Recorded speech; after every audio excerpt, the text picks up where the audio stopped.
Hello everyone, good morning. Let's continue. Part 1 health sector. ಇಲ್ಲಿ ತನಕ ಏನೇನಾಗಿದೆ ಪ್ರತಿಯೊಂದು ನಿಮಗೆ ಅರ್ಥ ಆಗಿದೆ ಅಂತ ಅಂದ್ಕೊಳ್ತೇನೆ. ಏನಾದರೂ ಡೌಟ್ಗಳಿದ್ದರೆ ದಯವಿಟ್ಟು ಕಮೆಂಟ್ ಮಾಡಿ ತಿಳಿಸಿ. ಹಾಗೆ ಪ್ರತಿದಿನ ಆವತ್ತೇ ಒಂದು ಸಾರಿ ರಿವೈಸ್ ಮಾಡಿ. ರಿವಿಷನ್ ಮಾಡೋದು ಹೇಗೆ ಅನ್ನೋದ್ರ ಬಗ್ಗೆ ಯಾರು ಈ ಮೆಂಬರ್ಶಿಪ್ ತಗೊಂಡಿದ್ದೀರೋ ಅವರಿಗೆ ಸಪ್ರೇಟ್ ಆದ ವಿಡಿಯೋ ಇವತ್ತು ಬರುತ್ತೆ. ಅದರಲ್ಲಿ ಕಂಪ್ಲೀಟ್ ಆಗಿ ಅಂದರೆ ಯಾವುದೇ ಎಕ್ಸಾಮ್ ಇರಬಹುದು, ಅದಕ್ಕೆ ಹೇಗೆ ಓದಬೇಕು, ಯಾವುದು ಬೆಸ್ಟ್ ಮೆಥಡ್ ಅಂತ ಅಲ್ಲಿ ನಾನು ತಿಳಿಸ್ತಾ ಇದ್ದೇನೆ. UPSC ರಿಲೇಟೆಡ್ ವಿಡಿಯೋಗಳೆಲ್ಲ ಫ್ರೀ ಇರುತ್ತೆ ಅಂತ ಮೊದಲೇ ಹೇಳಿದ್ದೇನೆ. ಎಕ್ಸ್ಟ್ರಾ ಏನಾದರೂ ಬೇಕಿದ್ರೆ ಅಲ್ಲಿ ನೀವು ನೋಡಬಹುದು. ಈಗ ಮೊದಲನೇದು ಪಾರ್ಟ್ 1 ಹೆಲ್ತ್ ಸೆಕ್ಟರ್. ಹೆಲ್ತ್ ಅಂತಂದ್ರೆ ಏನು ನಿಮ್ಮ ಪ್ರಕಾರ? ಆರೋಗ್ಯ ಅಂತ ನಾವೇನು ಕರಿತೇವೆ, ಆರೋಗ್ಯ ಅಂತಂದ್ರೆ ಏನು? ಆರೋಗ್ಯ ಅನ್ನೋದು ಯಾಕೆ ಮುಖ್ಯ? ಇದೆಲ್ಲ ಬೇಸಿಕಲಿ ನಿಮ್ಗೆ ಗೊತ್ತಿದೆ. ನೋಡಿ, health is not merely absence of disease. ರೋಗ ಇಲ್ಲ, ಹಾಗಾದರೆ ಅವನು ಆರೋಗ್ಯಯುತ ವ್ಯಕ್ತಿ ಅಷ್ಟೇನಾ? ಹಾಗಾದರೆ ಹೆಲ್ತ್ ಅಂತಂದರೆ ಈಗ ಒಬ್ಬ ವ್ಯಕ್ತಿ ಅವನಿಗೆ ಯಾವುದೇ ರೋಗ ಇಲ್ಲ, ಹಾಗಾದರೆ ಅವನು ಪರಿಪೂರ್ಣವಾಗಿದ್ದಾನ? ಹಾಗೆ ಹೇಳಲಿಕ್ಕಾಗಲ್ಲ. Health is not merely absence of disease. WHO world health organization health ಅನ್ನು ಏನು ಹೇಳುತ್ತೆ ಅಂತಂದರೆ a state of complete physical, mental and social wellbeing.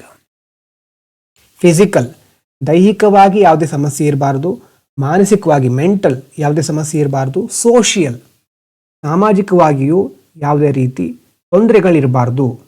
Complete physical, mental, social wellbeing. ಹೀಗಿದ್ರೆ ಆ ವ್ಯಕ್ತಿ ಹೆಲ್ದಿಯಾಗಿದ್ದಾರೆ ಅಂತ ಹೇಳ್ಬೋದು. ಈ ಥರ ಹೇಳೋದು ಯಾರು? WHO. ಹೆಲ್ತ್ ಬಗ್ಗೆ ಬಂದಾಗ WHO ಡಿಫೈನ್ ಮಾಡೋದನ್ನು ಹೆಚ್ಚು ಮೆನ್ಷನ್ ಮಾಡಿ ನಿಮ್ಮ ಆನ್ಸರ್ ರೈಟಿಂಗಲ್ಲಿ. ಹಾಗಾಗಿ ಒಂದು ವೇಳೆ ಹೆಲ್ತ್ ಸರಿಯಾಗಿಲ್ಲದೆ ಇದ್ದರೆ ಪುವರ್ ಹೆಲ್ತ್, ಹೆಲ್ತ್ ಇಲ್ಲ ಅಂತಂದರೆ ಸರಿಯಾಗಿ ಕೆಲಸ ಮಾಡಲಿಕ್ಕಾಗಲ್ಲ, ಪ್ರೊಡಕ್ಟಿವಿಟಿ ಇರೋದಿಲ್ಲ, ಪವರ್ಟಿ ಮುಂದುವರಿತಾನೆ ಹೋಗುತ್ತೆ. ಯಾಕಂತಂದರೆ ಬರುವಂತಹ ಹಣವನ್ನು ಹೆಲ್ತ್ ಎಕ್ಸ್ಪೆಂಡಿಚರ್ ಅಲ್ವಾ, ಈ ರೋಗಗಳನ್ನು ಅಥವಾ ವೈದ್ಯಕೀಯ ಖರ್ಚುಗಳಿಗೋಸ್ಕರನೇ ಹಣ ಎಲ್ಲ ಖಾಲಿ ಆಗುತ್ತೆ. ಮತ್ತು ಎಜುಕೇಷನಲ್ ಔಟ್ಕಮ್ಸ್, ಒಳ್ಳೆ ಶಿಕ್ಷಣ ಪಡ್ಕೊಳ್ಳಿಕ್ಕಾಗೋದಿಲ್ಲ, ಹೈಯರ್ ಇನ್ಇಕ್ವಾಲಿಟಿ, ಸಮಾಜದಲ್ಲಿ ತಾರತಮ್ಯ ಅನುಭವಿಸ್ಬೇಕಾಗತ್ತೆ. ಇನ್ನು ನಮ್ಮ ದೇಶದಲ್ಲಿ ಹೆಲ್ತ್ ಸಿಸ್ಟಮ್ ಯಾವ ಥರ ಇದೆ? ಇಲ್ಲಿರೋ ಪ್ರತಿಯೊಂದು ಪಾಯಿಂಟು ಸಿಂಪಲ್ ಇದೆ, ಬಾಯರ್ಟ್ ಮಾಡೋದು ಬೇಡ, ನೋಡ್ಕೋತಾ ಹೋದರೆ ಕರೆಕ್ಟಾಗಿ ಗೊತ್ತಾಗ್ತಾ ಹೋಗುತ್ತೆ. ನೋಡಿ, 3 ಟೈರ್ ಪಬ್ಲಿಕ್ ಹೆಲ್ತ್ ಸ್ಟ್ರಕ್ಚರ್, 3 ರೀತಿಯಾಗಿ ನಾವು ಇದನ್ನು ನೋಡಬಹುದು. Primary, secondary, tertiary. ಪ್ರೈಮರಿ ಅಂತಂದರೆ ಸಬ್ ಸೆಂಟರ್ಸ್, ಪ್ರಾಥಮಿಕ ಆರೋಗ್ಯ ಕೇಂದ್ರಗಳು ಹಳ್ಳಿಗಳೆಲ್ಲ ಇರ್ತಾವಲ್ವಾ, ಹಳ್ಳಿಗಳಲ್ಲಿ ಅದು ಸಬ್ ಸೆಂಟರ್ ಅಥವಾ primary health centre. Basic health care ಅಷ್ಟು ಫೆಸಿಲಿಟಿ ಕೊಡುತ್ತೆ ಅದು. ಸೆಕೆಂಡರಿ ಅಂತಂದರೆ CHC. CHC ಅಂತಂದ್ರೆ ಏನಿರಬಹುದು? ಇದು ಪ್ರೈಮರಿ, ಇದೇನಿರಬಹುದು ತಿಳ್ಕೊಂಡು ಕಮೆಂಟ್ ಮಾಡಿ. ಸೆಕೆಂಡರಿ ಅಂತಂದ್ರೆ ಎಸ್ ಬರ್ತಾ ಇತ್ತು. CHC ಅಂತಂದ್ರೆ ಏನಿರಬಹುದು? ನೆಕ್ಸ್ಟ್ ಡಿಸ್ಟ್ರಿಕ್ಟ್ ಹಾಸ್ಪಿಟಲ್, ಜಿಲ್ಲಾಸ್ಪತ್ರೆಗಳು, ಇಲ್ಲೆಲ್ಲ ಸ್ಪೆಷಲೈಸ್ಡ್ ಕೇರ್ ಇರುತ್ತೆ. ಅಂದರೆ ಸೆಕೆಂಡರಿ ಹಂತದ ಅಂತಂದರೆ ಬೇಸಿಕ್ಕಿಂದ ಸ್ಪೆಷಲೈಸ್ ಕಡೆ ಹೋಗ್ತಾ ಇದ್ದೀವಿ. ಟರ್ಷಿಯರಿ ಅಂತಂದರೆ ಈಗ national level AIIMS medical colleges, ಇಲ್ಲೆಲ್ಲ ಅಡ್ವಾನ್ಸ್ ಟ್ರೀಟ್ಮೆಂಟ್ ಇರುತ್ತೆ, ರಿಸರ್ಚ್ಗಳು ನಡೆಯುತ್ತೆ, ಅದು ಟರ್ಷಿಯರಿ. ಮತ್ತು ನಮ್ಮ ದೇಶದಲ್ಲಿ ಹೆಲ್ತ್ಗೆ ಸಂಬಂಧಪಟ್ಟ ಹಾಗೆ ಇರುವಂತಹ ಮುಖ್ಯ ಸವಾಲುಗಳು ಏನೇನು? ಈ ಹೆಲ್ತ್ ಚಾಲೆಂಜಸ್ ಇನ್ ಇಂಡಿಯಾ. ಮೊದಲನೇದು high out of packet expenditure. ಮೊದಲೇ ಹೇಳಿದ್ದೆ ಇದನ್ನು, ಈ ಪಾಯಿಂಟನ್ನು. ಸರ್ಕಾರ ಇಷ್ಟು ಯೋಜನೆಗಳನ್ನು ತರ್ತಾ ಇದ್ದರೂ ಎಷ್ಟೋ ಫ್ಯಾಮಿಲಿಗಳಿಗೆ ತಮ್ಮ ಹೆಲ್ತ್ ಎಕ್ಸ್ಪೆಂಡಿಚರನ್ನು ಭರಿಸ್ಲಿಕ್ಕೆ ಆಗ್ತಾ ಇಲ್ಲ. ಫ್ಯಾಮಿಲಿಗಳ ಇನ್ಕಮ್ ಹೆಲ್ತಿಗೋಸ್ಕರನೇ ಖರ್ಚಾಗ್ತಾ ಇದೆ. India historically had low public health expenditure compare to global averages. International ಲೆವೆಲಲ್ಲಿ ಅಥವಾ ಬೇರೆ ದೇಶಗಳಿಗೆ ನಾವು ಹೋಲಿಕೆ ಮಾಡಿದರೆ ಭಾರತ ಈ ಪಬ್ಲಿಕ್ ಹೆಲ್ತ್ ಎಕ್ಸ್ಪೆಂಡಿಚರನ್ನು ಕಡಿಮೆ ಮಾಡ್ತಾ ಇದೆ. ಕಡಿಮೆ ಅಂತಂದರೆ GDPಯ ಇಂತಿಷ್ಟು % ಅಂತ ಇರುತ್ತೆ. ಅಂಕಿಅಂಶಗಳು ಈಗ ಬೇಡ, ಆದರೆ ಕಾನ್ಸೆಪ್ಟ್ ನೋಡ್ಕೊಳ್ಳಿ. GDPಯಲ್ಲಿ ಎಷ್ಟು ಪಾಲು ಒಂದು ದೇಶ ಹೆಲ್ತ್ಗೆ ಖರ್ಚು ಮಾಡ್ತಾ ಇದೆ ಅಂತ ನಾವು ಓವರಾಲ್ ಆಗಿ ಅಂಕಿಅಂಶಗಳನ್ನು ನೋಡಿದಾಗ ಭಾರತ ಖರ್ಚು ಮಾಡೋದು ಕಡಿಮೆ ಇದೆ. Next urban rural divide. Rural ಏರಿಯಾದಲ್ಲಿ ಏನೇನು ಸಮಸ್ಯೆ ಇರುತ್ತೆ ಗೊತ್ತಿರಬಹುದು. ಡಾಕ್ಟರ್ಸ್ ಇರೋದಿಲ್ಲ, ಇನ್ಫ್ರಾಸ್ಟ್ರಕ್ಚರ್ ಸರಿಯಾಗಿರೋದಿಲ್ಲ, ಸ್ಪೆಷಲಿಸ್ಟ್ಗಳು ಇರೋದಿಲ್ಲ ಅಲ್ವಾ. ಇದು ಅರ್ಬನ್ನಲ್ಲಿ ಇರುತ್ತೆ, ಆದರೆ ಅದು ಎಷ್ಟು ದೂರ ಹೋಗಬೇಕು ಅದಕ್ಕೆ. ನಿನ್ನೆ ಒಂದು ಪ್ರೆಗ್ನೆಂಟ್ ವಿಮೆನ್ ಬಗ್ಗೆ ಒಂದು ಎಕ್ಸಾಂಪಲ್ ನೋಡಿದ್ವಿ ಅಲ್ವಾ, ಆ ರೀತಿ ಸಮಸ್ಯೆ ಇದೆ. ಇನ್ನು ಮಾಲ್ ನ್ಯೂಟ್ರಿಷನ್, ಪ್ರೋಗ್ರೆಸ್ ಇದೆ, ಆದರೆ ಚೈಲ್ಡ್ ಸ್ಟಂಟಿಂಗ್ ಮತ್ತು ಅನಿಮಿಯಾ ಇನ್ನೂ ಸಹ ದೊಡ್ಡ ಪ್ರಾಬ್ಲಮ್ಗಳು. NFHS-5 national family health survey, NFHS ಅಂತಂದರೆ ಏನು ಹೇಳ್ತಾ ಇದೆ, high anaemia level among women and children. ಮಹಿಳೆಯರು ಮತ್ತು ಮಕ್ಕಳಲ್ಲಿ ಅನಿಮಿಯಾದ ಸಮಸ್ಯೆ ದೊಡ್ಡ ಪ್ರಮಾಣದಲ್ಲಿದೆ. ಡಬಲ್ ಡಿಸೀಸ್ ಬರ್ಡನ್, ಎರಡು ಥರ ಡಿಸೀಸ್ಗಳು ಮುಖ್ಯವಾಗಿ. ಒಂದು ಕಮ್ಯುನಿಕೇಬಲ್ ಡಿಸೀಸು, ಇನ್ನೊಂದು ನಾನ್ ಕಮ್ಯುನಿಕೇಬಲ್ ಡಿಸೀಸ್. ಸಾಂಕ್ರಾಮಿಕ ರೋಗಗಳು, ಸಾಂಕ್ರಾಮಿಕವಲ್ಲದ ರೋಗಗಳು. ಕಮ್ಯುನಿಕೇಬಲ್ ಅಂತಂದರೆ TB, ಡೆಂಗ್ಯೂ ಇದೆಲ್ಲ ಒಬ್ಬರಿಂದ ಒಬ್ಬರಿಗೆ ಹರಡೋದು, ಸಾಂಕ್ರಾಮಿಕ. ನಾನ್ ಕಮ್ಯುನಿಕೇಬಲ್ ಅಂತಂದರೆ ಡಯಾಬಿಟಿಸ್, ಕ್ಯಾನ್ಸರ್ ಒಬ್ಬರಿಂದ ಒಬ್ಬರಿಗೆ ಹರಡೋದಲ್ಲ. ಭಾರತದಲ್ಲಿ ಈ ಎರಡೂ ರೀತಿಯ ರೋಗಗಳನ್ನು ಸಹ ನಾವು ನೋಡ್ತಾ ಇದ್ದೇವೆ. ಈ ಡಬಲ್ ಡಿಸೀಸ್ ಬರ್ಡನ್ ಅಂತ ಕರಿತೇವೆ. ಇನ್ನು ಸರ್ಕಾರ ಏನು ಮಾಡಿದೆ ಈ ಒಂದು ಹೆಲ್ತ್ಗೆ ಸಂಬಂಧಪಟ್ಟ ಹಾಗೆ ಅಂತಂದರೆ, ಆಯುಷ್ಮಾನ್ ಭಾರತ್ ನಿನ್ನೆ ನೋಡಿದ್ವಿ ಇದೆಲ್ಲ ಅಲ್ವಾ, ಹೆಲ್ತ್ ಆ್ಯಂಡ್ ವೆಲ್ನೆಸ್ ಸೆಂಟರ್ ಇರುತ್ತೆ. PMJ ಇನ್ಶೂರೆನ್ಸ್, ಮುಖ್ಯವಾಗಿ ಇದರ ಉದ್ದೇಶ ಏನು, ಯೂನಿವರ್ಸಲ್ ಹೆಲ್ತ್ ಕವರೇಜ್. ಪ್ರತಿಯೊಬ್ಬ ವ್ಯಕ್ತಿಗೂ ಸಹ ಬೇಸಿಕ್ ಹೆಲ್ತ್ ಇನ್ಶೂರೆನ್ಸ್ ಸಿಗಬೇಕು, ಪ್ರತಿಯೊಬ್ಬರು ಆರೋಗ್ಯಯುತವಾಗಿರಬೇಕು. ಇದರ ಜೊತೆ ನ್ಯಾಷನಲ್ ಹೆಲ್ತ್ ಮಿಷನ್, ಇದು ಫೋಕಸ್ ಮಾಡೋದು ಮ್ಯಾಟರ್ನಲ್ ಹೆಲ್ತ್, ತಾಯಂದಿರ ಆರೋಗ್ಯ, ಮಕ್ಕಳ ಆರೋಗ್ಯ ಮತ್ತು ರೂರಲ್ ಹೆಲ್ತ್ ಕೇರ್ ಸ್ಟ್ರೆಂಥನಿಂಗ್, ಹಳ್ಳಿಗಳಲ್ಲಿ ಆರೋಗ್ಯ ವ್ಯವಸ್ಥೆಯನ್ನು ಇನ್ನಷ್ಟು ಬಲಪಡಿಸೋದು ನ್ಯಾಷನಲ್ ಹೆಲ್ತ್ ಮಿಷನ್ನ ಫೋಕಸ್. ಇನ್ನು ಯೂನಿವರ್ಸಲ್ ಇಮ್ಯುನೈಸೇಷನ್, ಲಸಿಕೆ ಎಲ್ಲರಿಗೂ. ಚಿಕ್ಕ ಮಕ್ಕಳಿದ್ದಾಗ ನೀವು ಪೋಲಿಯೋ ಲಸಿಕೆಯನ್ನು ತೆಗೆದುಕೊಂಡಿರಬಹುದು. ಈ ಇಂದ್ರಧನುಷ್ ಮಿಷನ್, ಇಂದ್ರಧನುಷ್ ಅಡಿಯಲ್ಲಿ ಎಲ್ಲರಿಗೂ ಎಲ್ಲ ಲಸಿಕೆಗಳು ಸರಿಯಾದ ಹಂತದಲ್ಲಿ ಸರಿಯಾದ ವಯಸ್ಸಿನಲ್ಲಿ ಸಿಗಬೇಕು, ಅದಕ್ಕೋಸ್ಕರ ಇರೋದು ಮಿಷನ್ ಇಂದ್ರಧನುಷ್. ಮತ್ತು ಗವರ್ನೆನ್ಸ್ಗೆ ಸಂಬಂಧಪಟ್ಟ ಹಾಗೆ ಹೆಲ್ತ್ ಕೇರ್ ಸಿಸ್ಟಮ್ನಲ್ಲಿ ಏನೇನು ಇಶ್ಯೂ ಇದೆ ಮತ್ತು ಏನೇನು ಇಂಪ್ಯಾಕ್ಟ್ ಆಗುತ್ತೆ ಆ ಇಶ್ಯೂಯಿಂದ ಅಂತ ನೋಡೋದಾದರೆ, ಡಾಕ್ಟರ್ ಶಾರ್ಟೇಜ್ ಇದ್ದರೆ ಅಕ್ಸೆಸಿಬಿಲಿಟಿ ಇರೋದಿಲ್ಲ ಅಲ್ವಾ. ಡಾಕ್ಟರೇ ಇಲ್ಲ ಅಂತಂದರೆ ಆ ವ್ಯವಸ್ಥೆನ ಹೇಗೆ ಅವರು ಆಕ್ಸೆಸ್ ಮಾಡೋದು, ರೆಡ್ಯೂಸ್ಡ್ ಆಕ್ಸೆಸ್. ಕರಪ್ಷನ್ ಜಾಸ್ತಿ ಆಗ್ತಾ ಇದ್ದ ಹಾಗೆ ಸರ್ವಿಸ್ ಕ್ವಾಲಿಟಿ ಕಡಿಮೆ ಆಗುತ್ತೆ, ಕಳಪೆ ಆಗುತ್ತೆ. ರೆಗ್ಯುಲೇಷನ್ ಇಲ್ಲ ಅಂತಂದರೆ ಎಕ್ಸ್ಪ್ಲಾಯಿಟೇಷನ್ ಆಗುತ್ತೆ. ಪ್ರೈವೇಟ್ ಹಾಸ್ಪಿಟಲ್ಗಳು ಲಕ್ಷಾಂತರ ರೂಪಾಯಿ ಫೀ ಅಥವಾ ಈ ಒಂದು ಮೆಡಿಕಲ್ ಟ್ರೀಟ್ಮೆಂಟಿನ ಎಕ್ಸ್ಪೆಂಡಿಚರನ್ನು ಅಷ್ಟು ಹೈ ಇಡುತ್ತೆ ಅಲ್ವಾ. ಸಣ್ಣ ಸಣ್ಣ ಟೆಸ್ಟಿಗೂ 10-15 ಸಾವಿರ, 40-50 ಸಾವಿರ ಅಷ್ಟು ಆ ಲೆವೆಲಲ್ಲಿ ಎಕ್ಸ್ಪ್ಲಾಯಿಟೇಷನ್ ಆಗ್ತಾ ಇರುತ್ತೆ. ಅರ್ಬನ್ ಕಾನ್ಸಂಟ್ರೇಷನ್, ಎಲ್ಲ ಆಸ್ಪತ್ರೆಗಳು ಸಿಟಿಲೇ ಇದ್ಬಿಟ್ರೆ ಹಳ್ಳಿಗಳು ಆ ಒಂದು ವ್ಯವಸ್ಥೆಯನ್ನು ಬಳಸ್ಕೊಳ್ಳಿಕ್ಕೆ ಆಗೋದಿಲ್ಲ. ಆವಾಗ ರೀಜ್ನಲ್ ಇಂಬ್ಯಾಲೆನ್ಸ್ ಆಗುತ್ತೆ. ನೀವು ಲೋ ಸ್ಪೆಂಡಿಂಗ್ ಈ ಒಂದು ವಲಯಕ್ಕೆ GDPಯಲ್ಲಿ ಸರಿಯಾಗಿ ಖರ್ಚು ಮಾಡದೇ ಇರೋದ್ರಿಂದ ಎಷ್ಟು ಬೇಕೋ ಅಷ್ಟು ಮೂಲ ಸೌಕರ್ಯಗಳನ್ನು ಕೊಡ್ಲಿಕ್ಕೆ ಆಗ್ತಾ ಇಲ್ಲ. ಇನ್ಫ್ರಾಸ್ಟ್ರಕ್ಚರ್ ಗ್ಯಾಪ್ಸ್ ಇದೆ, ಹಾಗಾಗಿ ಸ್ಪೆಂಡಿಂಗ್ ಸಾಕಷ್ಟು ಈ ಒಂದು ವಲಯಕ್ಕೆ ಸಂಬಂಧಪಟ್ಟಾಗ ಇಲ್ಲ. ಇದು ಹೆಲ್ತ್ ಸೆಕ್ಟರಿನ ಓವರ್ ಆಲ್ ಪಿಕ್ಚರ್. ನೆಕ್ಸ್ಟ್ ಬರೋದು ಎಜುಕೇಷನ್ ಸೆಕ್ಟರ್. ಎಜುಕೇಷನ್ ಯಾಕೆ ಇಂಪಾರ್ಟೆಂಟು ಅಂತ ಗೊತ್ತಿದೆ ನಿಮಗೆ, ಆದರೂ ಒಬ್ಬ ವ್ಯಕ್ತಿ ಸಮಾಜದಲ್ಲಿ ಸರಿಯಾಗಿ ಬದುಕಲಿಕ್ಕೆ ಸೋಷಿಯಲ್ ಮೊಬಿಲಿಟಿ ಅನ್ನುವಂಥ ಕಾನ್ಸೆಪ್ಟು ಸೊಸೈಟಿಯಲ್ಲಿ ಬಂದಿದೆ ಅಲ್ವಾ.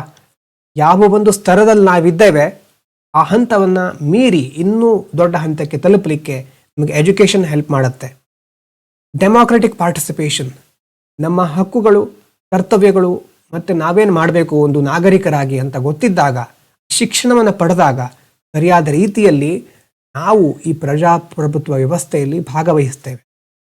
ಇನ್ನು ಇಕನಾಮಿಕ್ ಪ್ರೊಡಕ್ಟಿವಿಟಿ, ಯಾರು ಚೆನ್ನಾಗಿ ಹೊಸ ಹೊಸ ವಿಷಯಗಳನ್ನು ತಿಳ್ಕೊಂಡಿರ್ತಾರೋ ಅವರಿಗೆ ಒಂದು ಕೆಲಸವನ್ನು ಹೇಗೆ ಪ್ರೊಡಕ್ಟಿವ್ ಆಗಿ, ಉತ್ಪಾದಕತೆಯನ್ನು ಹೇಗೆ ಜಾಸ್ತಿ ಮಾಡಬೇಕು ಅಂತ ಗೊತ್ತಿರುತ್ತೆ. ಎಜುಕೇಷನ್ ಪ್ರೊಡಕ್ಟಿವಿಟಿಯನ್ನು ಜಾಸ್ತಿ ಮಾಡುತ್ತೆ.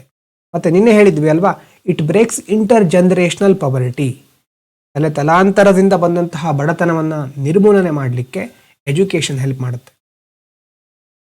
ಮತ್ತು ಕಾನ್ಸ್ಟಿಟ್ಯೂಷನಲ್ ವಿಷನ್ ನೋಡಿ, ಎಜುಕೇಷನ್ ಈಗ ಏನು ಫಂಡಮೆಂಟಲ್ ರೈಟ್, ಆರ್ಟಿಕಲ್ 21A ಮತ್ತು ರೈಟ್ ಟು ಎಜುಕೇಷನ್ ಆ್ಯಕ್ಟ್ ಅದನ್ನು ಸಹ ತಂದಿದ್ದಾರೆ. ಸ್ಕೂಲ್ ಎಜುಕೇಷನ್ ಚಾಲೆಂಜಸ್ ಅಂದರೆ ಈಗ ಪ್ರಾಥಮಿಕ ಹಂತದಲ್ಲಿ ಏನೇನು ಸಮಸ್ಯೆಗಳಿದೆ, ಬಹಳ ಇಂಪಾರ್ಟೆಂಟ್ ಇದು. ಲರ್ನಿಂಗ್ ಔಟ್ಕಮ್ ಕ್ರೈಸಿಸ್, ಶಾಲೆಗೆ ಹೋಗ್ತಾ ಇದ್ದಾರೆ, ಶಿಕ್ಷಣ ಪಡ್ಕೊಳ್ತಾ ಇದ್ದಾರೆ, ಆದರೆ many children attend school but lac basic literacy and numeracy. 4ನೇ ತರಗತಿಗೆ ಯಾವ ಒಂದು ವಿಷಯ ಮಗುವಿಗೆ ಸರಿಯಾಗಿ ಅರ್ಥ ಆಗಬೇಕಿತ್ತೋ, ಅಥವಾ ಮ್ಯಾಥ್ಸ್ ಇರಬಹುದು, ಸಂಕಲನ, ವ್ಯವಕಲನ, ಅಡಿಷನ್, ಸಬ್ಟ್ರಾಕ್ಷನ್ ಅಂತ ನಾವೇನು ಕರಿತೇವೆ, ಇನ್ನು ಮಲ್ಟಿಪ್ಲಿಕೇಶನ್, ಡಿವಿಷನ್, ಈ ಥರ ಬೇಸಿಕ್ ನ್ಯೂಮೆರಸಿ ಮತ್ತು ಲಿಟ್ರಸಿ ಓದೋದ್ರ ಬಗ್ಗೆ ಅಂಥ ಯಾವ ತರಗತಿಗೆ ಅದು ಬರಬೇಕಿತ್ತು ಅದು ಬರ್ತಾ ಇಲ್ಲ. ಅಂದರೆ ಔಟ್ಕಮ್ ಕ್ರೈಸಿಸ್ ಇದೆ.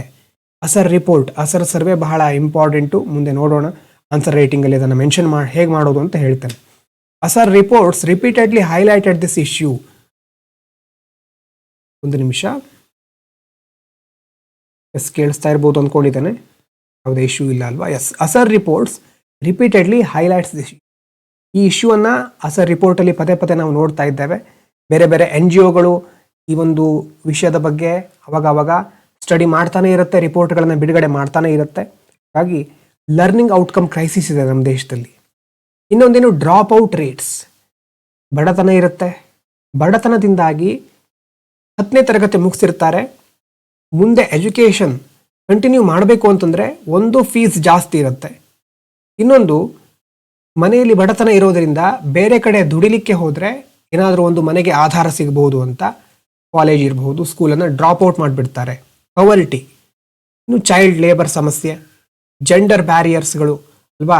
ಮಹಿಳೆಯರಿಗೆ ಅಥವಾ ಹೆಣ್ಣು ಮಕ್ಕಳಿಗೆ, ಈಗ ಪುರುಷರಿಗೆ ಅಥವಾ ಗಂಡು ಮಕ್ಕಳಿಗೆ ಸಿಗಬೇಕು ಏನೇನು ಸಿಗ್ತಾ ಇದೆಯೋ ಅವಕಾಶಗಳು, ಅದು ಎಲ್ಲ ಹೆಣ್ಮಕ್ಳಿಗೆ ಸಿಗ್ತಾ ಇಲ್ಲ. ಉದಾಹರಣೆಗೆ ನೋಡಿ, ದೂರಕ್ಕೆ ಎಷ್ಟೆಷ್ಟು ಒಳ್ಳೊಳ್ಳೆ ಕಾಲೇಜ್ ಇರುತ್ತೆ. ಈಗ ಸಾಮಾನ್ಯವಾಗಿ ಹಳ್ಳಿಗಳಲ್ಲಿ ಹೆಣ್ಮಕ್ಳಾದರೆ ಹತ್ತಿರದಲ್ಲೇ ಇರೋ ಯಾವುದೋ ಒಂದು ಕಾಲೇಜಿಗೆ, ಅಲ್ಲಿ ಕ್ವಾಲಿಟಿ ಎಜುಕೇಷನ್ ಇರಲಿ ಇಲ್ಲದೆ ಇರಲಿ ಸಂಬಂಧ ಇಲ್ಲ, ಹತ್ತಿರದಲ್ಲಿರೋ ಕಾಲೇಜಿಗೆ ಹೋದರೆ ಸಾಕು, ಡಿಗ್ರಿ ಮುಗಿಸಿದ್ರೆ ಸಾಕು, ಆಮೇಲೆ ಹೇಗೂ ಮದುವೆ ಆಗ್ತಾರೆ ಅನ್ನೋ ಮನಸ್ಥಿತಿ ಇದೆ. ಅದ್ರ ಜೊತೆ ಗಂಡು ಮಕ್ಕಳಲ್ಲಾದರೆ ದೂರ ಕಳಿಸ್ತಾರೆ. ಹೀಗೆ ಕೆಲವೊಂದು ಜೆಂಡರ್ ಬ್ಯಾರಿಯರ್ಸ್ಗಳನ್ನು ಸಹ ನಾವು ನೋಡ್ತಾ ಇದ್ದೇವೆ. ಇನ್ನು ಅರ್ಲಿ ಮ್ಯಾರೇಜ್, ಬಾಲ್ಯ ವಿವಾಹದಿಂದ ಹಿಡಿದು ಬಹಳ ಚಿಕ್ಕ ವಯಸ್ಸಿನಲ್ಲಿ ಮದುವೆ ಆಗೋದು. ಮೈಗ್ರೇಷನ್, ಹಳ್ಳಿಗಳಿರ್ಬೋದು, ಯಾವುದೇ ಒಂದು ಪ್ರದೇಶ ಇರಬಹುದು, ಬೇರೆ ಪ್ರದೇಶಕ್ಕೆ ಹೋದಾಗ ಇಷ್ಟು ದಿನ ಅಲ್ಲಿ ಏನು ಸ್ಕೂಲಿಂಗು ಅಥವಾ ಕಾಲೇಜ್ ಎಜುಕೇಷನ್ ಪಡ್ಕೊಳ್ತಾ ಇದ್ರೋ ಅದು ತಪ್ಪು ಹೋಗ್ಬಿಡುತ್ತೆ. ಕೆಲಸಕ್ಕೋಸ್ಕರ ಅಥವಾ ಫ್ಯಾಮಿಲಿ ಪ್ರೆಷರಿಂದ, ಫಿನಾನ್ಷಿಯಲ್ ಪ್ರೆಷರಿಂದ ಬೇರೆ ಕಡೆ ಮೈಗ್ರೇಟ್ ಆಗ್ಬೋದು. ಆವಾಗ ಡ್ರಾಪ್ ಔಟ್ ರೇಟ್ಸ್ ಜಾಸ್ತಿ ಆಗುತ್ತೆ. ಜೊತೆ ಟೀಚರ್ ಶಾರ್ಟೇಜಸ್ ಅಲ್ವಾ? ತುಂಬ ಸ್ಕೂಲ್ಗಳಲ್ಲಿ ಪೋಸ್ಟ್ಗಳು ವೇಕೆಂಟ್ ಇದೆ. ಮತ್ತು ಮಲ್ಟಿಗ್ರೇಡ್ ಟೀಚಿಂಗ್, ಹೀಗೆಲ್ಲ ಒಂದು ವಿಷಯವನ್ನು ಒಂದೇ ರೀತಿ ನೋಡಿದರೆ ಸಾಕಾಗೋದಿಲ್ಲ. ಇದು AI ಯುಗ ಇಲ್ಲಿ ಅಲ್ವಾ? ಮನುಷ್ಯ AI ಕಾಲದಲ್ಲಿ AIನ ಹೇಗೆ ಯೂಸ್ ಮಾಡ್ಕೋಬೇಕು ಅಂತ ಗೊತ್ತಿರಬೇಕು ಒಂದು. ಇನ್ನೊಂದೇನು, ಕ್ರಿಟಿಕಲ್ ಥಿಂಕಿಂಗ್ ಬೆಳಿಬೇಕು. ಇಲ್ದಿದ್ರೆ ಈಸಿಯಾಗಿ AI ನಾವು ಎಷ್ಟೇ ಎಜುಕೇಷನ್ ಪಡ್ಕೊಂಡ್ರೂ ಮುಂದೆ ನಮ್ಮನ್ನು ರಿಪ್ಲೇಸ್ ಮಾಡುತ್ತೆ. ಮಲ್ಟಿಗ್ರೇಡ್ ಟೀಚಿಂಗ್ ಇಲ್ಲ ನಮ್ಮ ದೇಶದಲ್ಲಿ, ಬೇರೆ ಹಂತದಲ್ಲಿ. ಪುವರ್ ಟೀಚರ್ ಟ್ರೈನಿಂಗು, ಇವಾಗ ಟೀಚರ್ಸಿಗೆ ಸರಿಯಾಗಿ ಟ್ರೈನಿಂಗ್ ಕೊಡೋದಿಲ್ಲ. ಅಲ್ಲೂ ಸಹ ಬೇರೆ ಇನ್ಫ್ರಾಸ್ಟ್ರಕ್ಚರ್ ಸ್ಕಿಲ್ ಗ್ಯಾಪ್ ಇದೆ.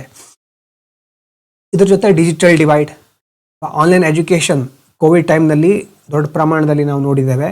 ಆವಾಗ ಗೊತ್ತಾಗಿರೋದೇನು, ಎಲ್ಲ ಕಡೆ ಇಂಟರ್ನೆಟ್ ಆಕ್ಸೆಸ್ಸೇ ಇಲ್ಲ. ತುಂಬ ಸ್ಟೂಡೆಂಟ್ಸು ಆವಾಗ ಜಸ್ಟ್ ಪಾಸ್ ಆಗಿದ್ದಾರೆ, ಎಜುಕೇಷನ್ ಪಡ್ಕೊಂಡಿದ್ದಾರೆ ಅಂತ ಅಲ್ಲ, ಕೋವಿಡ್ ಬ್ಯಾಚ್ ಅಂತಾನೆ ಆವಾಗ ತುಂಬ ಒಂಥರ ಹೇಳ್ತಾ ಇದ್ರು. ಇನ್ನು ಡಿವೈಸ್ ಶಾರ್ಟೇಜ್ ಅಲ್ವಾ? ಇಂಟರ್ನೆಟ್ ಇದ್ದ ಮಾತ್ರಕ್ಕೆ ಅದಕ್ಕೆ ಸರಿಯಾದ ಮೊಬೈಲು, ಕನೆಕ್ಟಿವಿಟಿ, ವೈಫೈ, ಇದೆಲ್ಲ ಡಿವೈಸ್ಗಳು ಬೇಕಲ್ವಾ? ಡಿವೈಸ್ಗಳು ಇರೋದಿಲ್ಲ. ಇನ್ನು ನ್ಯಾಷನಲ್ ಎಜುಕೇಷನ್ ಪಾಲಿಸಿ ತಂದಿದ್ದಾರೆ. ಇದರ ಒಂದು ಮೇಜರ್ ರಿಫಾರ್ಮ್ಗಳೇನಂತಂದರೆ ಮಲ್ಟಿ ಡಿಸಿಪ್ಲಿನರಿ ಲರ್ನಿಂಗ್. ಈಗಲೇ ಹೇಳಿದಾಗೆ ಬೇರೆ ಡೈಮೆನ್ಷನ್ಗಳಲ್ಲಿ ಒಂದು ವಿಷಯವನ್ನು ಅರ್ಥ ಮಾಡ್ಕೊಳ್ಳೋದು. ಬರೀ ಓದೋದು ಮಾತ್ರ ಅಲ್ಲ, ಚೈಲ್ಡ್ಹುಡ್ ಕೇರ್ ಮೇಲೂ ಸಹ ಇದು ಫೋಕಸ್ ಮಾಡುತ್ತೆ. ಮದರ್ ಟಂಗಲ್ಲಿ, ಮಾತೃಭಾಷೆಯಲ್ಲಿ ಇನ್ಸ್ಟ್ರಕ್ಷನ್ ಕೊಡೋದು. ವೊಕೇಶ್ನಲ್ ಎಜುಕೇಷನ್ ಅಂದರೆ ವೃತ್ತಿಪರತೆಯನ್ನು ಬೆಳೆಸಲಿಕ್ಕೆ ಯಾವ ಉದ್ಯೋಗ, ಅದಕ್ಕೆ ಸಂಬಂಧಪಟ್ಟಂತಹ ಶಿಕ್ಷಣ. ಮತ್ತು ಫ್ಲೆಕ್ಸಿಬಿಲಿಟಿ ಇನ್ ಸಬ್ಜೆಕ್ಟಲ್ಲಿ ಒಂದು ನಿಮಗೆ ಇಷ್ಟವಾದ ಸಬ್ಜೆಕ್ಟನ್ನು ನೀವು ಸ್ಟಡಿ ಮಾಡಬಹುದು. ಆ ರೀತಿ ಫ್ಲೆಕ್ಸಿಬಿಲಿಟಿ ಸಹ ತಂದಿದ್ದಾರೆ. ಇದು ಕೆಲವೊಂದು ಕಡೆ ಲಾಂಚ್ ಆಗ್ತಾ ಇದೆ, ಕೆಲವೊಂದು ಕಡೆ ಸ್ಟಾಪ್ ಮಾಡಿದ್ದಾರೆ. ಅಂದರೆ ಎಜುಕೇಷನ್ನು ಕೇಂದ್ರ ಸರ್ಕಾರ ಮತ್ತು ರಾಜ್ಯ ಸರ್ಕಾರ ಎರಡೂ ಡಿಸೈಡ್ ಮಾಡ್ತಾ ಇರುತ್ತೆ. So ministry of education launched NEP as A transformative education framework. ಈಗ ಎಜುಕೇಷನ್ಗೆ ಸಂಬಂಧಪಟ್ಟಾಗ ಇಶ್ಯೂಸ್ ಏನಿದೆ? ಒಂದು ನೋಡಿ, ಪುವರ್ ಎಂಪ್ಲಾಯಬಿಲಿಟಿ. ಇಷ್ಟೆಲ್ಲ ಡಿಗ್ರಿ ಮುಗಿಸಿದ್ರು ಎಂಪ್ಲಾಯಬಿಲಿಟಿ, ಅವರಿಗೆ ಉದ್ಯೋಗ ಸಿಗ್ತಾ ಇಲ್ಲ. ಅಂದರೆ ಬೇಕಾಗಿರೋ ಸ್ಕಿಲ್ಲನ್ನು ಎಜುಕೇಷನ್ ಕೊಡ್ತಾ ಇಲ್ಲ. ಇದರಿಂದ ಏನಾಗಿದೆ? Graduate unemployment. ಡಿಗ್ರಿ ಮುಗಿಸಿದ್ದಾರೆ, ಆದರೆ ಉದ್ಯೋಗ ಇಲ್ಲ, ಅನ್ಎಂಪ್ಲಾಯ್ಮೆಂಟ್ ಫೇಸ್ ಮಾಡಬೇಕಾಗತ್ತೆ. ಲೋ ರಿಸರ್ಚ್ ಕ್ವಾಲಿಟಿ, ರಿಸರ್ಚ್ ಮೈಂಡ್ಸೆಟ್ಟೇ ಇಲ್ಲ ಎಷ್ಟೋ ಕಡೆ ಅಲ್ವಾ. ಬಾಹ್ಯಾರ್ಟ್ ಮಾಡೋದು, PYQ ನೋಡೋದು, ಅದರ ಆಧಾರದ ಮೇಲೆ ಡಿಗ್ರಿ ಎಕ್ಸಾಮನ್ನು ಕಂಪ್ಲೀಟ್ ಮಾಡೋದು. ಇಂಜಿನಿಯರಿಂಗ್ ಇರಬಹುದು, ಡಿಗ್ರಿ ಇರಬಹುದು, ಈ ಯಾವುದೇ ಒಂದು ಡಿಗ್ರಿಯಲ್ಲಿ ಅಥವಾ ಹೈಯರ್ ಎಜುಕೇಷನ್ನಲ್ಲಿ ಶಿಕ್ಷಣದ ಬಗ್ಗೆ ಅಥವಾ ಓದೋದ್ರ ಬಗ್ಗೆ ಇಂಟ್ರೆಸ್ಟನ್ನು ಬೆಳೆಸಲೇ ಇಲ್ಲ ಎಷ್ಟೋ ಕಡೆ. ಹಾಗಾಗಿ ರಿಸರ್ಚ್ ಮಾಡಬೇಕು, ಈ ಫೀಲ್ಡಲ್ಲಿ ಇನ್ನಷ್ಟು ಸ್ಟಡಿ ಮಾಡಬೇಕು ಅಂತ ಯಾರಿಗೂ ಅನಿಸೋದೇ ಇಲ್ಲ. ಮೊದಲು ಜಾಬು ಅಥವಾ ಯಾವುದೋ ಒಂದು ಉದ್ಯೋಗ ಪಡ್ಕೋಬೇಕು ಅನ್ನೋದೇ ಹೆಚ್ಚು ಪ್ರೆಷರ್ ಇರುತ್ತೆ ನಮ್ಮ ದೇಶದಲ್ಲಿ. ಹೀಗಾಗಿ ಇನೋವೇಷನ್ ಡೆಫಿಸಿಟ್ ಇದೆ. ಅಂದರೆ ನಾವೀನ್ಯತೆ, ಈ ಫೀಲ್ಡಲ್ಲಿ ಇನ್ನೇನಾದರೂ ನಾವು ಸೈಂಟಿಫಿಕ್ ಆಗಿ ರಿಸರ್ಚ್ ಮಾಡಬಹುದಾ, ಸೈಂಟಿಸ್ಟ್ ಆಗಬಹುದಾ ಅಂತ ಯಾರು ಯೋಚನೆ ಮಾಡೋದಿಲ್ಲ. ಇನ್ನು ರೆಗ್ಯುಲೇಟರಿ ಕಾಂಪ್ಲೆಕ್ಸಿಟಿ, ರೆಗ್ಯುಲೇಟರಿ ಅಂತಂದರೆ ನಿಯಂತ್ರಕ ವ್ಯವಸ್ಥೆಗಳಲ್ಲಿ ತುಂಬ ಸಂಕೀರ್ಣತೆ ಇದೆ. UGC ಅಂತಿದೆ, AICT ಅಂತಿದೆ, ಬೇರೆ ಬೇರೆ ಸಂಸ್ಥೆಗಳು ಬೇರೆ ಬೇರೆ ವಿಭಾಗಗಳನ್ನು ನಿರ್ವಹಿಸ್ತಾ ಇವೆ. ಅವ್ರ ನಡುವೆನೇ ಕೆಲವೊಂದು ದ್ವಂದ್ವ ಇದೆ. ಅವಾಗ ಏನಾಗುತ್ತೆ, ಇನ್ಸ್ಟಿಟ್ಯೂಷನಲ್ ಇನ್ಎಫಿಷಿಯನ್ಸಿ, ಸಂಸ್ಥೆಗಳು ದಕ್ಷತೆಯಿಂದ ಕಾರ್ಯನಿರ್ವಹಿಸೋದಿಲ್ಲ. ಮತ್ತು ಇನ್ನೊಂದು ಬಹಳ ಪ್ರಮುಖವಾದ ವಿಷಯ ಕಮರ್ಷಿಯಲೈಸೇಷನ್. ಶಿಕ್ಷಣ ಅನ್ನೋದು ಈಗ ಒಂದು ಬಿಸ್ನೆಸ್ ಆಗಿದೆ. ಯಾರ ಹತ್ರ ದುಡ್ಡಿರುತ್ತೋ ಅವರು ಅದನ್ನು ಚೆನ್ನಾಗಿರೋ ಶಿಕ್ಷಣವನ್ನು ಪಡ್ಕೊಳ್ತಾರೆ. ಹೀಗಾಗಿ ಆ ಒಂದು ರಿಚ್ ಪುವರ್ ಗ್ಯಾಪ್ ಇತ್ತಲ್ವಾ, ಆ ಗ್ಯಾಪು ಇನ್ನಷ್ಟು ದೊಡ್ಡದಾಗ್ತಾನೆ ಹೋಗ್ತಾ ಇದೆ. ಇನ್ಇಕ್ವಾಲಿಟಿ ದೊಡ್ಡದಾಗ್ತಾ ಇದೆ, ವಿಸ್ತರಿಸ್ತಾ ಇದೆ. ಇನ್ನು ಸ್ಕಿಲ್ ಡೆವಲಪ್ಮೆಂಟ್ ಮತ್ತು ಹ್ಯೂಮನ್ ರಿಸೋರ್ಸಸ್, ಈಗಾಗಲೇ ನಾವು ನೋಡಿದ್ದೇವೆ ಡೆಮೋಗ್ರಾಫಿಕ್ ಡಿವಿಡೆಂಡ್. ಯೂತ್ ಪಾಪ್ಯುಲೇಷನ್ ಜಾಸ್ತಿ ಇದೆ. ಯೂತ್ ಪಾಪ್ಯುಲೇಷನ್ನಿನ ಉಪಯೋಗ ನಮಗೆ ಸಿಗಬೇಕು ಅಂತಂದರೆ ಅದಕ್ಕೆ ಎಂಪ್ಲಾಯಬಲ್ ಸ್ಕಿಲ್ಸ್ ಇರಬೇಕು, ಪಾಪ್ಯುಲೇಷನ್ಗೆ ವೊಕೇಶ್ನಲ್ ಟ್ರೈನಿಂಗ್ ಇರಬೇಕು, ಇಂಡಸ್ಟ್ರಿ ಲಿಂಕೇಜ್ ಇರಬೇಕು. ಇಲ್ಲದೆ ಇದ್ದರೆ ಆ ಪಾಪ್ಯುಲೇಷನ್ನಿಂದ ಯಾವ ಪ್ರಯೋಜನ ಇಲ್ಲ.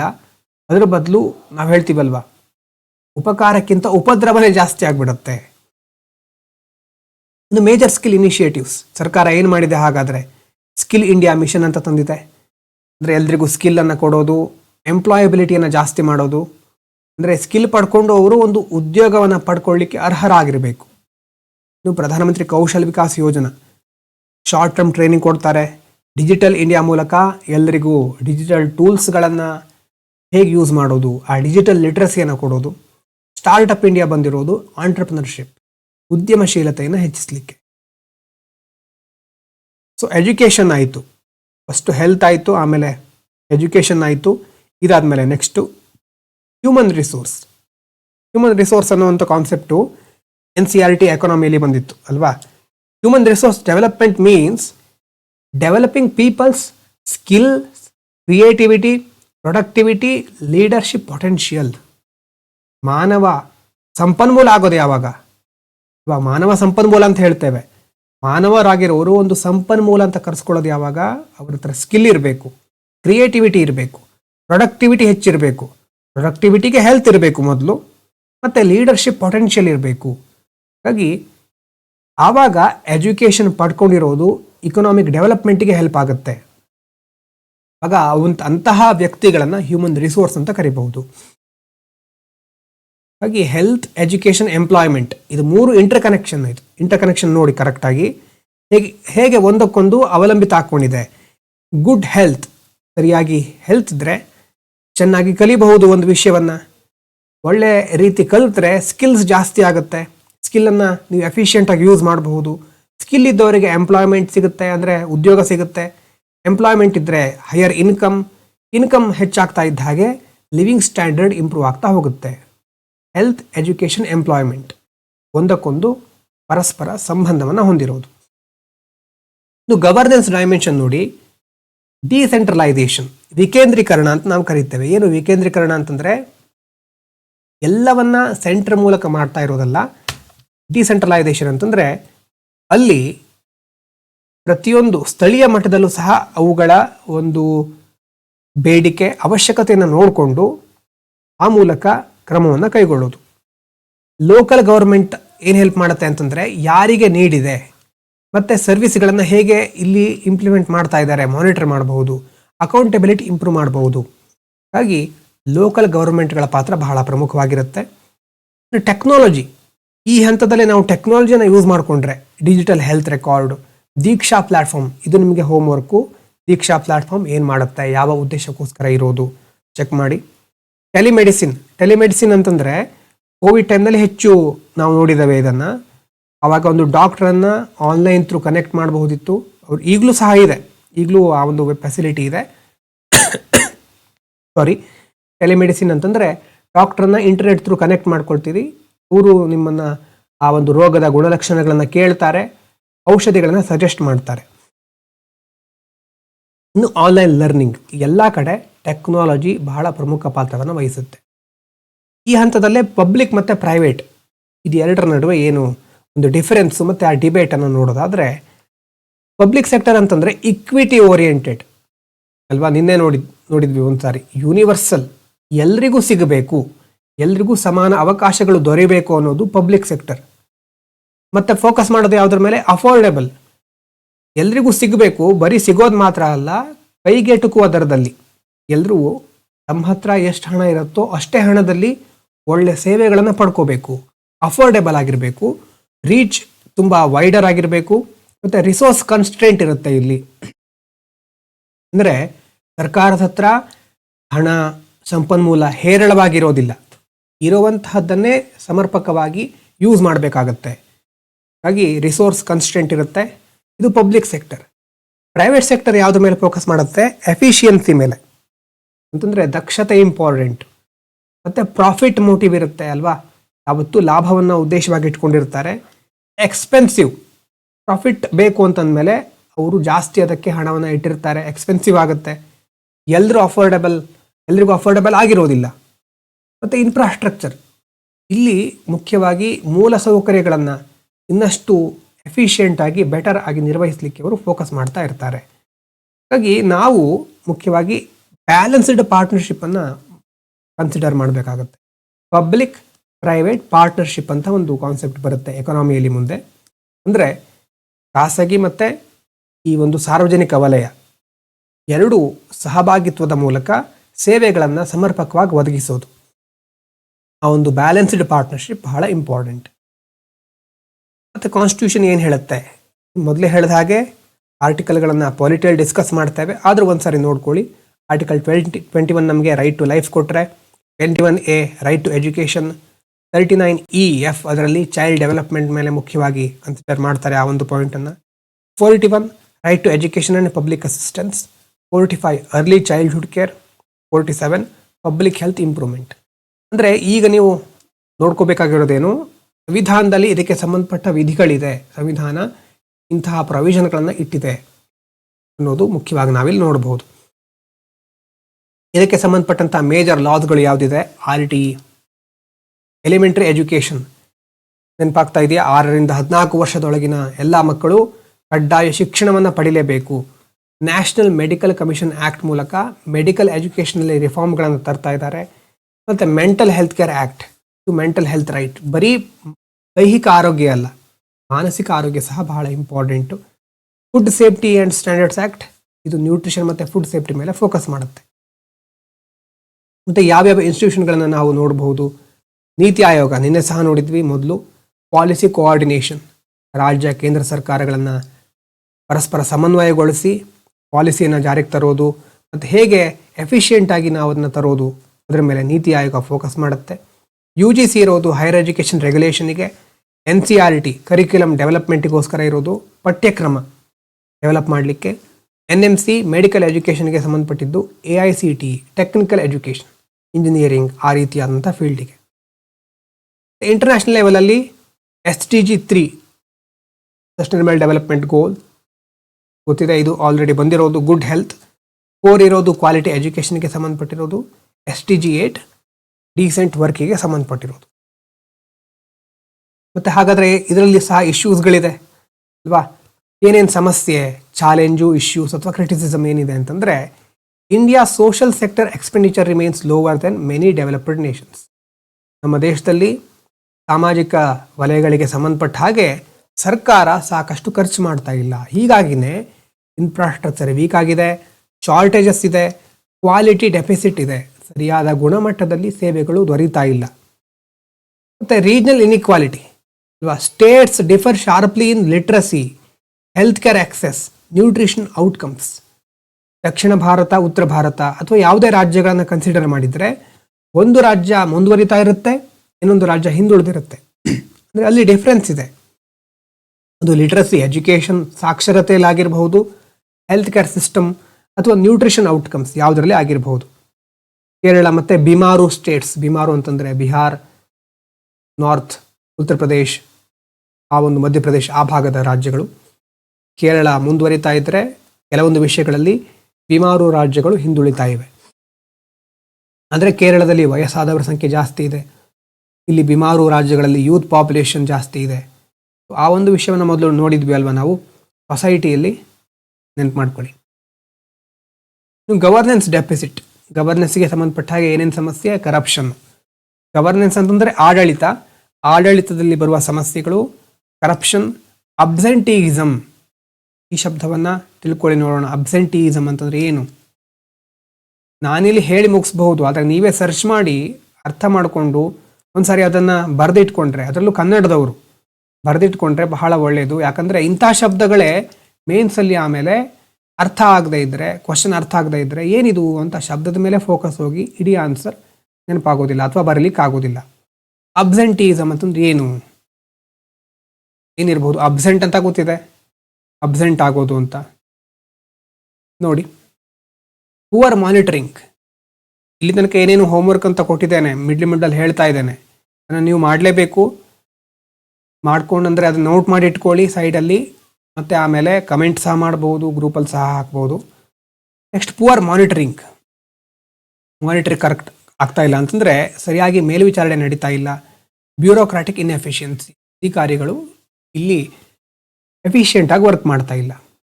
ಮತ್ತು ಪ್ರೈವೇಟೈಸೇಷನ್ ಜಾಸ್ತಿ ಆಗ್ತಾ ಇದ್ದ ಹಾಗೆ ಇನ್ಇಕ್ವಾಲಿಟಿ ಇನ್ಕ್ರೀಸ್ ಆಗುತ್ತೆ. ಯಾಕೆ ಹೇಳಿ? ಪ್ರೈವೇಟ್ ಅವರು ಫೋಕಸ್ ಮಾಡೋದು ಪ್ರಾಫಿಟ್ ಮೇಲೆ, ಅವರು ರಿಚ್ ಇರೋರಿಗೆ ಹೆಚ್ಚು ಸೇವೆಗಳನ್ನು ಚೆನ್ನಾಗಿ ಕೊಡಬಹುದು. ಇನ್ಇಕ್ವಾಲಿಟಿ ಇನ್ಕ್ರೀಸ್ ಆಯಿತು, ಅಫೋರ್ಡಬಿಲಿಟಿ ಕಡಿಮೆ ಆಗ್ತಾ ಬಂತು. ಹಾಗಾಗಿ ರ್ಯಾಪಿಡ್ ಪ್ರೈವೇಟೈಸೇಷನಿಂದ ಪ್ರಾಬ್ಲಮ್ಗಳಿದೆ. ಮತ್ತು education often fails to match labour market demand. ಅದಕ್ಕೆ ಏನಂತ ಕರೀತಾರೆ? ಇಂಡಸ್ಟ್ರಿ ಅಕಾಡೆಮಿಯ ಮಿಸ್ ಮ್ಯಾಚ್ ಅಂತ ಕರೀತಾರೆ. ಇಂಡಸ್ಟ್ರಿ ಅಕಾಡೆಮಿಯ ಮಿಸ್ ಮ್ಯಾಚ್. ಇಂಡಸ್ಟ್ರಿಗೆ ಏನು ಅವಶ್ಯಕತೆ ಇದೆಯೋ ಆ ಸ್ಕಿಲ್ಲನ್ನು ಅಕಾಡೆಮಿಗಳು, ಎಜುಕೇಷನ್ ಕೊಡ್ತಾ ಇಲ್ಲ.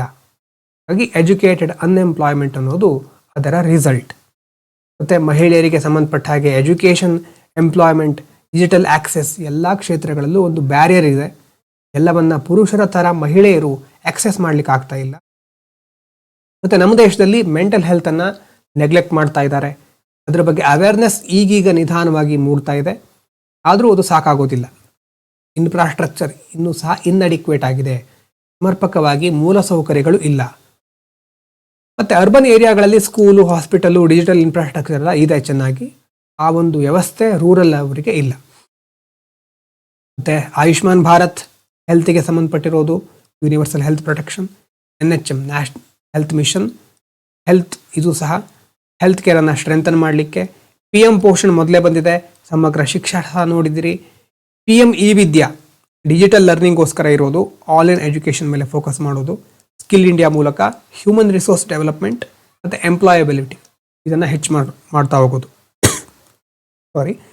PMKVY ಅಂದರೆ ಸ್ಕಿಲ್ ಡೆವಲಪ್ಮೆಂಟಿಗೆ ಸಂಬಂಧಪಟ್ಟಿರೋದು. ವೊಕೇಶ್ನಲ್ ಟ್ರೈನಿಂಗ್ ಅಂದರೆ ಯಾವ ಉದ್ಯೋಗ ಪಡ್ಕೊಳ್ತಿರೋ ಆ ಉದ್ಯೋಗಕ್ಕೆ ಸಂಬಂಧಪಟ್ಟ ಹಾಗೆ ಟ್ರೈನಿಂಗ್ ಕೊಡೋದು. Poshan Abhiyan, nutrition, reduce mall nutrition ಅಥವಾ ಅಪೌಷ್ಟಿಕತೆಯನ್ನು ಕಡಿಮೆ ಮಾಡಲಿಕ್ಕಿರೋದು ಪೋಷಣ್ ಅಭಿಯಾನ್. ಇನ್ನು ರೀಸೆಂಟಾಗಿ ಕರೆಂಟ್ ಅಫೇರ್ಸಲ್ಲಿ ಏನಿತ್ತು, NEP ಬಗ್ಗೆ ಡಿಸ್ಕಸ್ ಆಗ್ತಾನೆ ಇರುತ್ತೆ. ಅಲ್ಲಿ 5-3-3-3-4 ಅಂತಂದರೆ 5ನೇ ಕ್ಲಾಸು, ಆಮೇಲೆ ಅದಾದಮೇಲೆ 3 ಅಲ್ವಾ, 6, 7, 8, ಆಮೇಲೆ ಮತ್ತೆ 3 ವರ್ಷ, ಆಮೇಲೆ 4 ವರ್ಷ, ಈ ರೀತಿ ಸ್ಟ್ರಕ್ಚರ್ ಬೇರೆ ಬೇರೆ ರೀತಿ ಸಹ ಅದನ್ನು ಹೇಳ್ತಾ ಇದ್ದಾರೆ. ಅಂದರೆ ಬೇಸಿಕಲಿ ಇದು ಸ್ಟಾರ್ಟ್ ಆಗಿತ್ತು 5, 3, 3, 4 ಅಂತ. ಮತ್ತು ಮಲ್ಟಿ ಡಿಸಿಪ್ಲಿನರಿ ರಿಫಾರ್ಮ್ಸ್, ನಿಮಗೆ ಯಾವ ವಿಷಯ ಬೇಕೋ ಆ ವಿಷಯವನ್ನು ಕಲಿಬಹುದು, ಬೇರೆ ಬೇರೆ ವಿಷಯಗಳನ್ನು ಚಾಯ್ಸ್ ಮಾಡ್ಕೋಬಹುದು. ಸ್ಕಿಲ್ ಇಂಟಿಗ್ರೇಷನ್ ಇದೆಲ್ಲ ಸಹ ನಿಧಾನವಾಗಿ ಗ್ರ್ಯಾಜುವಲ್ ಆಗಿ NEP ಮೂಲಕ ಇಂಪ್ಲಿಮೆಂಟ್ ಆಗ್ತಾ ಇದೆ. ಮತ್ತು ಲರ್ನಿಂಗ್ ಪವರ್ಟಿ ಅಲ್ವಾ, post pandemic learning loss remains major policy concern. Pandemic ಆದಮೇಲೆ, ಕೋವಿಡ್ ಆದಮೇಲೆ ತುಂಬ ವಲಯಗಳಲ್ಲಿ, ತುಂಬ ಕ್ಷೇತ್ರಗಳಲ್ಲಿ ಕಲಿತಾ ಇರೋ ಮಕ್ಕಳಿಗೆ ಟೆಕ್ನಿಕಲ್ ಎಜುಕೇಷನ್ ಇರಬಹುದು, ಯಾವುದೇ ರೂರಲ್ ಚಿಲ್ಡ್ರನ್ ಇರಬಹುದು, ಅವರು ಆವಾಗ ಸರಿಯಾಗಿ ಶಿಕ್ಷಣವನ್ನು ಪಡ್ಕೊಳ್ಳಿಕ್ಕೆ ಆಗಲಿಲ್ಲ. ಈಗಲೂ ಸಹ ಎಷ್ಟು ಸಮಸ್ಯೆಗಳು ಎದುರಾಗ್ತಾ ಇದೆ. ಹಾಗೆ ಪಾಲಿಸಿಗೆ ಸಂಬಂಧಪಟ್ಟ ಹಾಗೆ ಹೇಗೆ ಇದನ್ನು ಸರಿಪಡಿಸಬಹುದು, ಲರ್ನಿಂಗ್ ಪವರ್ಟಿ ಡಿಬೇಟ್ ಸಹ ನಾವು ನೋಡ್ತಾ ಇರ್ತೇವೆ.